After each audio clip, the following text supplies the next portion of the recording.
Portraying Maria Callas, one of the greatest sopranos of all time, and learning to sing opera for the role in director Pablo Larrain's Maria was daunting but therapeutic, Hollywood star Angelina Jolie said on Friday.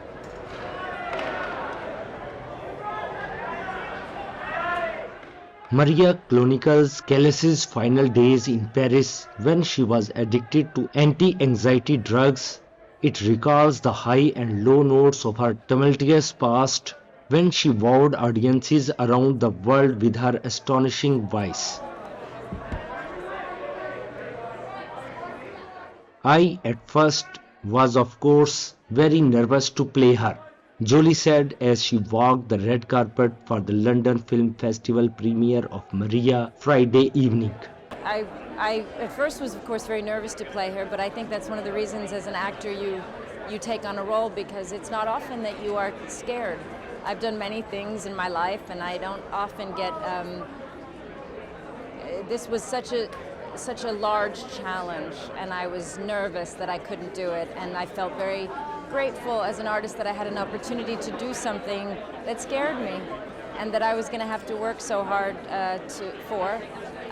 But I wanted to play her because the more I studied her and the more I learned about her, I cared about her, and I wanted to show the world a little bit. I wanted to remind some people not only of her and her music, but also who this human being was. Jolie has appeared in more than 60 films, including action-packed blockbusters and emotionally charged dramas, winning an Oscar for Best Supporting Actress for her role in the 1999 movie Girl Interrupted.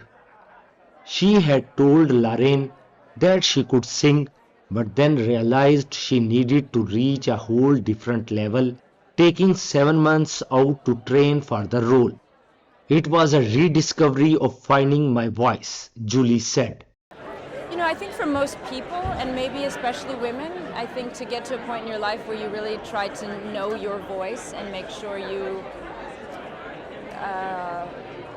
It was a rediscovery of finding my voice. I didn't know I could sing, and I hadn't expressed things loudly and openly for a while.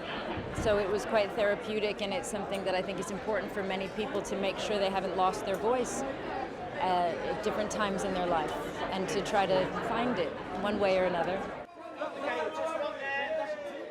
Larrain has said that when Callas is heard in the film in her prime, 95% is taken from the Sopranos' original recordings. But when we hear her at the end of her life, it is mostly Jolie's own voice we are listening to.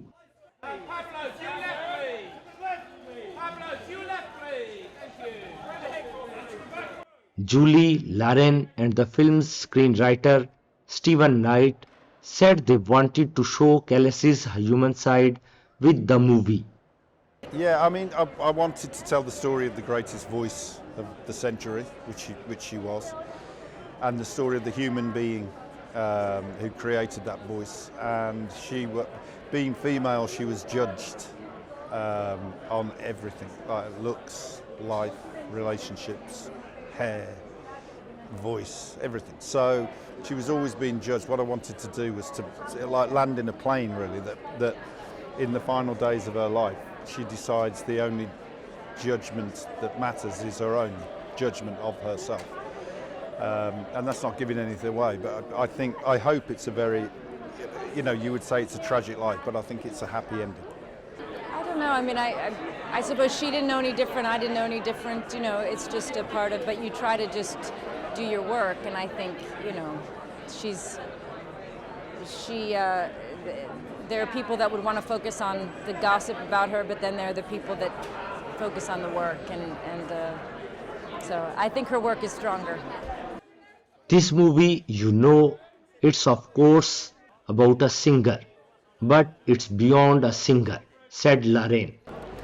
But this movie, it's of course about a singer, but it's beyond a singer. It's about a human being that is ending her life with grace, and is ending her life in a form of celebration. You know, it's someone that understands that she might have nothing left to do in this world, and she decides that with beauty and a form of joy. So, yeah.